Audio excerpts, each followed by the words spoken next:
अच्छा देखिए, इनके कहने से मुझको एक बात ध्यान में आ गई। हम लोग एक परिवार बैठे हुए हैं। कभी कभी देखिए बड़ी अजीब सी स्थिति हो जाती है। जैसे इन्होंने कहा कि साहब के जन्म स्थान हम गए, तो हम लोग खुश हुए, बहुत अच्छी बात है। अरे हर उस जगह का दर्शन करना, हर उस मिट्टी को प्रणाम करना जहाँ मेरे साहब का चरण भी गुजरा है, ये तो हम लोगों का अहोभाग्य है, क्योंकि हमारे जीवन में साहब ने शिव को लाने का काम किया है। तो जब कोई जाता है जन्म स्थान पे तो हम लोग खुश होते हैं। कभी किसी के बारे में आपने नहीं सुना होगा कि कोई किसी को रोकता है। कभी रोकते सुना है किसी को? नहीं।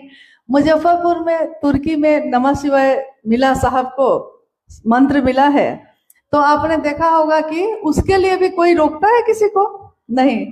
जहाँ के भी लोग हों, जो आना चाहते हैं आते हैं, प्रणाम करते हैं, यहाँ के लोगों से मिलते हैं, चले जाते हैं, तो लोग खुश ही होते हैं, खुश होते हैं।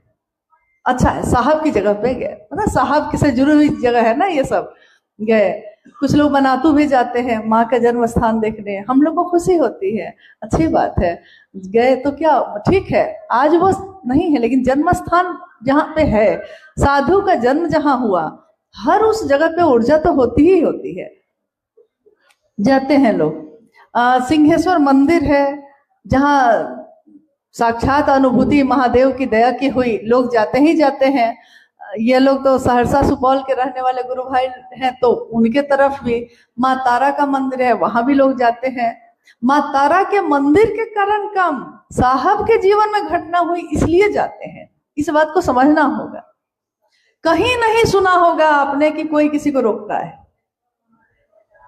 अच्छा, कोई छूट रहा है तो जोड़ रही है, कपिलेश्वर महादेव भी है, गढ़बरवारी, ठीक है, सब जगह लोग जाते हैं। कभी किसी के बारे में सुना है? किसी के बारे में किसी मंच में जिज्ञासा आते सुना है? वहां जाना चाहिए भैया जी कि नहीं जाना चाहिए भैया जी? नहीं सुना है ना। लेकिन जहां साहब के शरीर का अंतिम समय गुजरा है, उपवन, उस स्थल के लिए आपने बहुत तरह की जिज्ञासा सुनी होगी।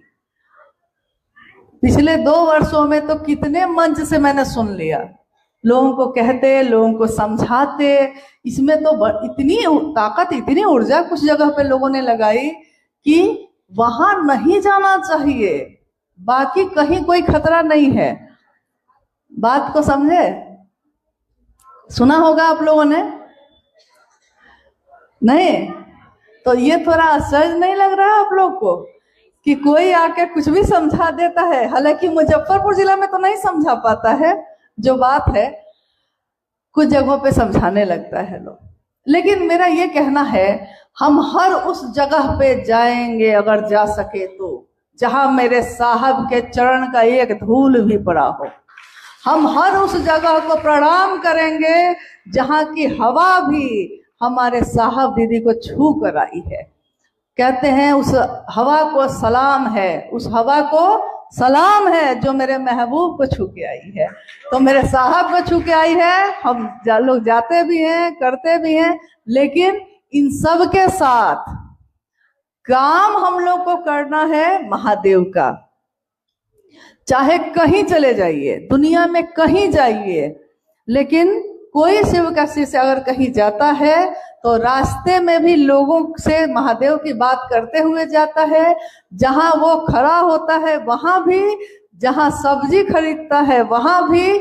यानी अगर महादेव भारी न हुए होते तो हमारे मुंह से अपने अपने खुद ही खुद ये सारी बातें क्यों निकलती रहती?